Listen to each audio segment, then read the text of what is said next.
అంటే ఈ మధ్యన మీకును పోలీసులకి కాస్త గట్టిగానే పడుతుంది.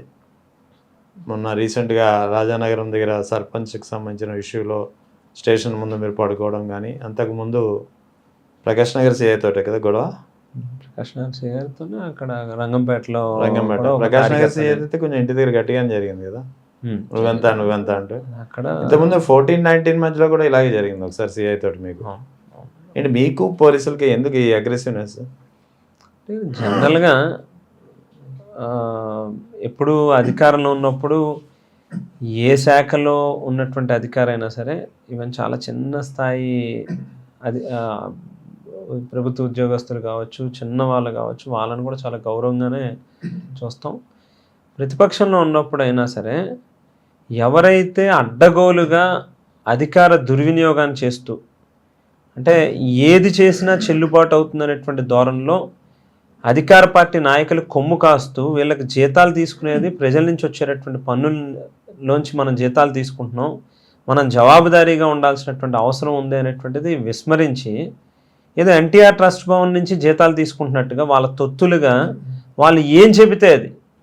అసలు మనం చదువుకుని వచ్చాం, యూనిఫామ్కి ఒక విలువ ఉంది, రాజ్యాంగాన్ని అనుసరించి చట్ట పరిధిలో మనం పనిచేయాలనేటువంటి విషయాన్ని మర్చిపోయి ఓ ఎమ్మెల్యే చెప్పాడు అంతే ఏదంటే చేసేయచ్చు అనేటువంటి ధోరణిలో వెళ్ళేటటువంటి పోలీస్ అధికారులు మాత్రం ఖచ్చితంగా నిలదీస్తాం, అందులో రాజీ పడేటటువంటి ప్రసక్తి లేదు. ఏం పోలీసులు అంటే ఏం సుప్రీం ఏం కాదు కదండి, వాళ్ళకు కూడా ఒక పరిధి ఉంది, ఆ పరిధిలోనే పనిచేయాల్సినటువంటి అవసరం ఉందన్న. తప్పితే వాళ్ళ ఇష్టానుసారంగా ఏది చేస్తే అది చేస్తామనంటే ఇవాళ కాలం ఎక్కడితో అయిపోతుందా? రేపు మళ్ళీ తిరిగి ప్రభుత్వాలు మారవా? సూర్యుడు ఇవాళ అస్తమిస్తే రేపు పొద్దున మళ్ళీ ఉదయించడా? మళ్ళీ మేము ఎమ్మెల్యేలు అవ్వమా? మా ప్రభుత్వాలు రావా? ఇదే అధికారులు మా దగ్గర ఉద్యోగాలు చేయరా? అంటే కొంత నేను కూడా చాలామంది ఆఫీసర్లకు చెప్తా ఉంటా, మా నాన్న మంత్రిగా పనిచేశాడు, ఆయన మోస్ట్ పవర్ఫుల్ మినిస్టర్గా. ఆవేళ రాజశేఖర రెడ్డి గారి క్యాబినెట్లో మంత్రులు చాలా పవర్ఫుల్గా ఉండేటటువంటి పరిస్థితి. ఆవేళ రోజు నుంచి ఈ రోజు దాకా కూడా గెలుపు ఓటములు అనేటువంటి చాలా సందర్భాల్లో చూసాం. అదేమి రాజకీయాల్లో డాక్టర్ బాబాసాహెబ్ అంబేద్కర్ గారి భారతదేశానికి ప్రపంచంలో ఎవరికీ లేనటువంటి గొప్ప రాజ్యాంగాన్ని ఇచ్చి అట్టడుగున ఉన్నటువంటి వర్గాల ప్రజలకు కూడా మంచి చేయాలని ఎంతో గొప్ప సంకల్పంతో పనిచేసినటువంటి వ్యక్తే మన భారతదేశ రాజకీయాల్లో ఆయన పోటీ చేసి ఓడిపోయినటువంటి పరిస్థితి. సో మనం గెలవడం ఓడడం అనేటువంటిది వేరు, కానీ అధికారం వచ్చింది కదా అని చెప్పి ఏ రోజు మేము విర్రవేయలేదు, ఓడిపోయాం కదా అని చెప్పి నిరుత్సాహపడి ఇంట్లోనే కూర్చోవాలి. ఏ రోజున్నా ప్రజల తరపునే ఉన్నాం. సో అధికారులకు కూడా ఎప్పుడు చెప్పినా ఒకటే చెప్తా, వాళ్ళకు కూడా మీరు మీకున్న అనుభవాన్ని జాగ్రత్తగా ఉపయోగించి ఎవరైనా మిమ్మల్ని లైన్ క్రాస్ అయ్యి తప్పుడు విధానంలో మాకు ఈ రకమైనటువంటి ఫేవర్ చేయండి అని అధికార పార్టీ వాళ్ళు మీ మీద ఒత్తిడి తీసుకొచ్చిన వాళ్ళకి చెప్పండి, ఇది తప్పు, ఇది కరెక్ట్ కాదు సార్. మేము ఒక గవర్నమెంట్ ఎంప్లాయీగా పబ్లిక్ సర్వీస్లో మాకు పరిధి ఉంటుంది, దాన్ని బట్టే చేయాలి. మేము చేసేటటువంటి మీరు ఒత్తిడి తీసుకొస్తే మేము చేసే తప్పు వల్ల మీకు కూడా చెడ్డ పేరు వస్తుంది. అది బహుశా తాత్కాలికంగా మీరు ఏదో చూసి అవతలని బాగా ఇబ్బంది పెట్టాను కదని చెప్పి ఆనందపడచ్చేమో, కానీ రేపు భవిష్యత్తులో ఇదే రకమైనటువంటి పరిణామాలు మళ్ళీ మీరు ఎదుర్కోవాల్సి వస్తుంది. ఇది వద్దు, ప్రజల్లో చెడ్డ అవుతాం మనం అనేటువంటిది కూడా చెప్పండి మీరని చెప్పి కూడా అధికారులు చెప్తా ఉంటాం. మొన్న రాజానగర్లో అసలు ఏం జరిగింది? మీరు అక్కడ స్టేషన్ ముందు పడుకున్నారు, ఏంది? రాజానగరం నియోజకవర్గంలో లాస్ట్ 2 years నుంచి రాత్రి పగలు తేడా లేకుండా విచ్చలవిడితనంతో చిన్న చిన్న సందుల్లో వందల కొద్దీ మిషన్లు పెట్టి వేల లారీలు, బహుశా తూర్పుగోదావరి జిల్లాలో ఉన్న ఎంటైర్ 6 units టిప్పర్లు అన్నీ మా దగ్గర ఉండుంటాయి. అట్టగోలుగా ఎట్లా పడితే అట్లా ఒక మైనింగ్ మాఫియా నడుస్తూ ఉంది. ఇసుక, మట్టి, గ్రావెల్, ఇంకా అది ఇది అని లేదు, ఏది పడితే అది ఇంకా దొరికింది దోచుకోవడమే. ఇంకెవరు స్థానిక శాసనసభ్యుడు ప్రాబల్యంతో అక్కడ స్థానికంగా ఉన్నటువంటి జనసేన పార్టీ నాయకులు, తెలుగుదేశం పార్టీ నాయకులు, వీళ్ళందరూ కలిసే జరుగుతున్నటువంటి పరిస్థితి. బహుశా మాకు ఈ మధ్యకాలంలో వస్తూ ఉన్న అనుమానం ఏంటంటే డెఫినెట్గా పురంధేశ్వరి గారు, అలాగే బొడ్డు వెంకటరమణ చౌదరి గారు, వీరు కూడా ఇన్వాల్వ్ అయినట్టు, వీరికి కూడా వాళ్ళ వాటాలు వాళ్ళకు వస్తున్నట్టుగానే అనిపిస్తున్నటువంటి పరిస్థితి. ఎందుకంటే అరే 3 పార్టీలు కలయికతోనే కదా ఇవాళ వాళ్ళ అధికారంలోకి వచ్చింది, గెలిచింది. స్థానికంగా అతను ఎమ్మెల్యే అయిన బలరాం కృష్ణ ఎమ్మెల్యేగా గెలిచింది. మరి జిల్లా పార్టీ అధ్యక్షుడిగా తెలుగుదేశం పార్టీకి ప్రాతినిధ్యం వహిస్తున్నటువంటి వ్యక్తి మా నియోజకవర్గానికి ఇన్ఛార్జిగా ఉన్నాడు. ఆంధ్రప్రదేశ్ రాష్ట్రానికి బీజేపీ పార్టీకి అధ్యక్షురాలుగా పనిచేసి ఎన్టీ రామారావు గారి తనయురాలుగా రాజకీయాల్లో ఒక పెద్ద కుటుంబం అయినటువంటి వ్యక్తి ఈ స్థాయిలో దోపిడీ జరుగుతూ ఉంటే ఇద్దరు కూడా నోరు మెదపట్లేదని అంటే డెఫినెట్గా వాళ్ళ వాటాలు వాళ్ళకి, వాళ్ళ బ్యాగులు వాళ్ళకి వెళ్తున్నాయనేటువంటి కూడా ఉంది. ఇసుక డెఫినెట్గా ఈ స్థాయిలో జరుగుతూ ఉంటాయి అన్న. మీరు యాక్సిడెంట్ వినని రోజు ఉండదు. ప్రతిరోజు నిన్న జస్ట్ 2 days బ్యాక్ మీరు ఒకసారి ఎంక్వైరీ చేసుకోండి. గాదరాడ అతని సొంత విలేజ్లో, బలరామకృష్ణ సొంత విలేజ్లో ఓ ట్రాక్టర్, ఇసుక ట్రాక్టర్ గుద్దేస్తే 2.5-3 years బిడ్డ చనిపోయింది పాప, టైర్ కింద పడిపోయింది. అదేమనంటే యాక్సిడెంట్ కాదు, ఓవర్లోడింగ్తో తాగి రాత్రి పగలు తేడా లేకుండా మట్టి ఇసుక లారీలు నడుస్తూ ఉన్నాయి. ఆ కారణంగానే యాక్సిడెంట్లు అవుతున్నాయి. అది యాక్సిడెంట్లని అనకూడదు, మర్డర్లని చెప్పని అనాలి. అసలు వీళ్ళ దోపిడీ కోసం, వీళ్ళ ఆస్తులు పెంచుకోవడానికి, వీళ్ళ కాస్ట్లీ కార్లు, డిఫెండర్ కార్లు, నా దగ్గర ఏమీ లేదని చెప్తాడు ఇదే పెద్ద మనిషి, 1.5-2 కోట్ల రూపాయలు పెట్టి కారులో తిరుగుతాడు.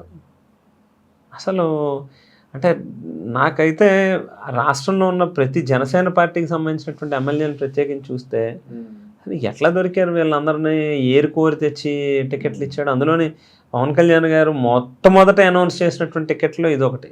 అవును. ఒక బత్తుల బలరామకృష్ణ వాస్తవానికి అతని స్టేటస్ ఏంటి before he got as MLA? నాకు తెలుసున్న స్టోరీ అయితే, నాకు తెలుసున్నదంటే ఆన్ రికార్డ్ స్టోరీ.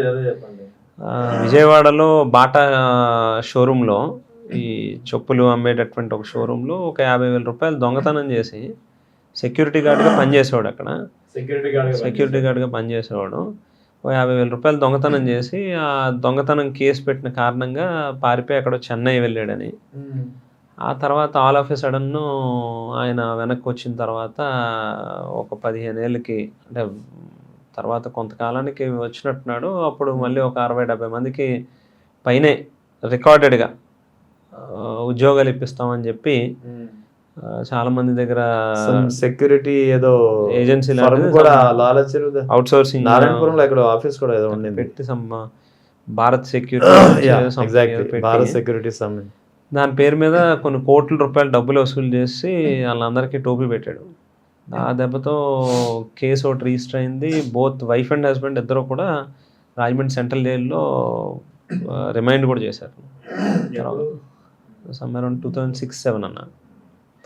ఆ తర్వాత చెన్నై వెళ్ళిపోవడం, చెన్నైలో అక్కడ బ్రాహ్మణ్ ఫ్యామిలీ, ఒకరు వైఫ్ అండ్ హస్బెండ్స్ ఇద్దరు సస్పెక్టెడ్ డెత్, వాళ్ళ అసెట్స్ అన్నీ అతనికి ట్రాన్స్ఫర్ అయినాయండి. పుట్టపర్తి సంబంధించినటువంటి ఆశ్రమంలో కూడా చాలా పెద్ద స్కామ్ చేశాడు అంటే ఈ సెక్యూరిటీ ఏజెన్సీ ద్వారా అక్కడ సెక్యూరిటీ ఇది కూడా వర్క్ చేసేవారట. సో అక్కడ కూడా చాలా పెద్ద స్కామ్ చేశాడు అనేటువంటిది మన ఆధారాలతో సహా కొంతమంది తీసుకొచ్చి చూపిస్తా ఉన్నటువంటి నిజాలు. అంటే అటువంటి వ్యక్తులు మొన్నటి వరకు మీరు ప్రాతినిధ్యం వహించినటువంటి రాజానగరం నుంచి ఎమ్మెల్యేగా ఉండడం చూస్తుంటే ఏమనిపిస్తుంది? అదే అంటున్నాను ఇందాక చెప్పినట్టు, అసలు వీళ్ళందరూ ఎట్లా దొరికారా, వీళ్ళందరికీ అసలు ఎమ్మెల్యేలు ఇవన్నీ ఇవ్వడానికంటే వాళ్ళ క్వాలిఫికేషన్లు ఏం చూసి ఇచ్చారా అనేది. అందులోనే ఫస్ట్ టికెట్ ఇప్పుడు మా పక్కనే, నీకు కూడా తెలుసు అన్న, నువ్వు రాజమండ్రి వాస్తవ్యుడివి, చాలా సీనియర్ జర్నలిస్ట్వి, కందులు దుర్గేష్ గారు ఉన్నాడు. ఉదాహరణకు ఆయన్నే కోట్ చేస్తే ఓ దాదాపు విద్యార్థి దశ నుంచి రాజకీయాల్లో ఉన్నటువంటి వ్యక్తి. మరి అటువంటి వ్యక్తికి మొదటి టికెట్ ఎగ్జాంపుల్ కోట్ తీసుకెళ్ళి మళ్ళీ నిడదవోళ్ళే ఇచ్చారు అనుకోండి. నేను అనేది ఆయననే కాదు, ఓవరాల్గా మీకు ఎంటైర్ ఇదిలో చూస్తే చాలా చోట్ల చాలామంది సీనియర్లు, నిజంగా కమిటెడ్గా పార్టీకి ఉన్నటువంటి వాళ్ళు, చాలా కోట్ల రూపాయలు డబ్బులు తగలేసుకున్నటువంటి వాళ్ళు, ఒక లాయల్గా, అంటే ఇతను చూస్తే నిజానికి లాయల్ కాదు పాడు కాదు, లాస్ట్ 1 year ముందు వచ్చాడు, ఏదో లాటరీ కొట్టినట్టు. మరి డబ్బులు ఎర చూపాడో ఏం చూపాడో తెలీదు. 1 yearలో అవతల వాళ్ళని బాగానే బుట్టలో వేసాడు మొత్తం మీద. ఈవేళ మామూలుగా ఎట్లా ఉందనంటే అసలు ఈయన ఒక కౌంటరు, భార్య ఒక కౌంటరు, అల్లుడు ఒక కౌంటరు, మామూలు కౌంటర్లు కాదు, ఇంకా ఎట్లా పడితే అట్లా నడుస్తూ ఉంది కలెక్షన్ అనేది ఒక రేంజ్లో. మనం అతని గురించి ఎక్కువ మాట్లాడుకుంటే అతను పెద్దవాడు చేస్తున్నాడు. అంతే కదా. అంటే వాళ్ళ భార్య కూడా వైఎస్ఆర్ కాంగ్రెస్ పార్టీ ఎంపీటీసీ చేసినట్టుంది కదా గతంలో. మన పార్టీ తరఫున ఎంపీటీసీగా పనిచేసిందన్న ఆమె. ఆ ఎంపీటీసీకి రాజీనామా చెయ్యి స్వామి, మా పార్టీ తరఫున కదా గెలిచిందనంటే ఆఖరి నిమిషం వరకు కూడా చేయలే. స్టిల్ ఈవేళకి వాళ్ళ శిలాఫలకాల మీద ఎంపీటీసీ అని చెప్పని వేయించుకుంటారు. ఇంకో మరో పక్కనేమో నేను ఎంపీటీసీ కింద రాజీనామా చేశాను అని ఒక పక్క చెప్తూ ఉంటారు. ఈ మధ్య ఈ ఒక 7-8 నెలలుగా రాజీనామా చేసామని చెప్తారు, శిలాఫలకాల మీద పేర్లు వేస్తూ ఉంటారు. మన టైంలో అయితే హైకోర్టుకి వెళ్ళి ఆర్డర్ తెచ్చుకున్నారు వాళ్ళు, మమ్మల్ని తీసేస్తున్నారు, రిమూవ్ చేస్తున్నారు మమ్మల్ని. అంటే ఒక జనరల్గా ఈ మండల పరిషత్ చట్టంలో, జిల్లా పరిషత్ సంబంధించినటువంటి చట్టంలో ఒక 3 మీటింగ్స్కి కంటిన్యూగా రాకపోతే కనుక వాళ్ళని తీసేసేటటువంటి ఒక క్లాజ్ ఉంది. దాని ఆధారంగానే పూర్వం ఎండిఓ గారు, అక్కడ ఉన్నటువంటి స్థానిక ఎండిఓ అదిను అప్పుడు దాదాపు ఒక 6-7 మీటింగ్స్కి రాకపోయేసరికి ప్రొసీజర్ ప్రకారం తీసేశారు. హైకోర్టుకి వెళ్ళి మళ్ళీ ఆర్డర్ తెచ్చుకున్నారు. ఎందుకు, రీజన్ ఏంటి? ఎంపీటీసీ అనేది కాదు, అక్కడ ఎంపీటీసీ కంటెస్ట్ చేస్తే గెలిచే పరిస్థితి ఉండదు, మళ్ళీ కంటెస్ట్ చేయాల్సిన పరిస్థితి వస్తాయి. సో సొంత ఊరిలోనే అవమానపడతాము, ఇక మళ్ళీ నియోజకవర్గంలో తలెత్తుకుని తిరగలేము, నియోజకవర్గం టికెట్ కావాలని పైన అడుగుతున్నాం, పైన చూసేవాడు నవ్వుతాడు మన అనేటువంటి ఉద్దేశంతోనే రాజీనామా చేయాలి ఆఖరి నిమిషం వరకు.